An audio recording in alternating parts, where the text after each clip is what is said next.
Je m'en vais dans un pays où je peux être qui je suis, où aimer n'est pas puni, où personne ne me renie.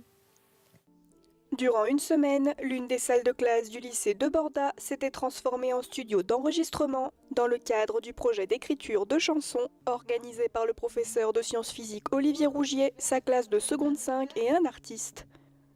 Et cette année, c'est avec l'auteur, compositeur et interprète Magja que les élèves avaient travaillé. Je viens avec de l'énergie et puis il y a une mise en mouvement qui s'opère sur le travail d'écriture. Trouver des phrases d'accroche comme des titres de films. Et puis ces titres-là vont donner des idées. Ces idées vont se mettre sur feuille. Elles vont devenir couplets, refrains. Elles vont s'écrire ensemble, parce qu'on n'a pas forcément les mêmes points de vue, c'est comme la société française. Et ça a donné vie à cette chanson écrite en français, avec aussi d'autres langues. Pourquoi ? Parce que les groupes sont composés aussi d'origines différentes et il y a des langues maternelles qui résonnent. Donc il y a de l'anglais, il y a de l'espagnol pour l'instant. Ça me plaît car c'est nous-mêmes qui avons écrit le texte. Donc on a pu défendre des sujets qui nous paraissent vraiment importants pour montrer que nous, c'est pas parce qu'on est jeune qu'on n'en a pas vraiment conscience. Donc on a parlé du coup de l'immigration, du harcèlement et de l'homophobie. En parallèle, la classe de première S2 était également associée au projet avec un atelier supervisé par le poète et slameur Capitaine Alexandre. J'essaye de désinhiber leur rapport à l'écriture, leur rapport à la prise de parole aussi, et je les invite à lâcher prose. Voilà, lâcher prise et lâcher prose. Et ensuite, offrir leur poésie, leurs mots, parce qu'ils écrivent leurs textes, leurs propres textes. Et donc là, ils ont choisi de parler de la guerre, de la paix aussi, de liberté, d'amour, mais de désespoir. Mais voilà, ce sont vraiment leurs textes et leurs thèmes. Amour, sexe, rupture. Où est la sincérité dans un monde où l'amour devient banalité? Est-ce une perte de temps qu'aimer? Amour, sexe, rupture. Sentiment unique, éprouvé pour cette fille magnifique.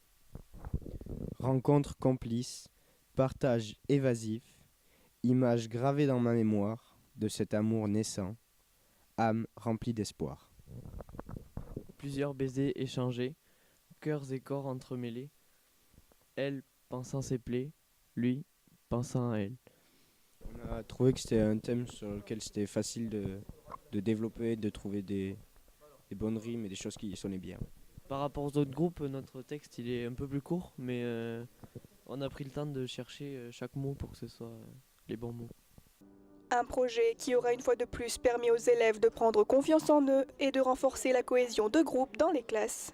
J'ai pas confiance en moi et je sais qu'il m'aide, vu qu'il me dit de me lancer, alors que moi je sais pas, mais il m'aide vraiment, il me dit faut prendre confiance en soi. Il nous a juste mis à l'aise et moi ça m'aide parce que quand je suis avec lui et que je fais ma voix un peu toute timide, il me dit mais non, c'est pas comme ça qu'il faut et il me lance du coup, ça m'aide. Souvent après les projets, on a des élèves qui se connaissent mieux, qui se sont découverts et qui se respectent profondément. Et c'est une ligne qui nous suit jusqu'à la fin de l'année. Je remercie très sincèrement la région pour sa confiance et l'aide financière qu'elle m'apporte. Je remercie le lycée Jean-François Caille des Deux-Sèvres pour son partenariat technique et humain. Et je remercie les artistes qui ont été profondément bienveillants envers les élèves. Je voudrais rajouter cette citation de Christian Bobin qui me tient à cœur et qui résume, je trouve, assez bien le leitmotiv de ce projet que je mène. Écrire, c'est dessiner une porte sur un mur infranchissable et puis l'ouvrir.